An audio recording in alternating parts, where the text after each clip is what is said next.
Good morning जय मसीह।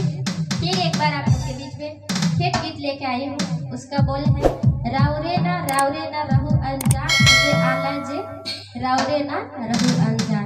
इस प्रकार से गीत है, सचमुच आप लोग सुने। और एक बार जो आप हमारे हाथ में जो माइक देख रहे हो वो नहीं था, इस बार खरीदे हैं हम लोग कल परसों। आप लोग देख सकते हैं कि पहले आवाज़ नहीं आ रहा था, बहुत भाई बहन का कमेंट आ रहा था कि आवाज़ दब रहा है भाई, आवाज़ दब रहा है बहन, इस टाइप का हम लोग कमेंट करते थे।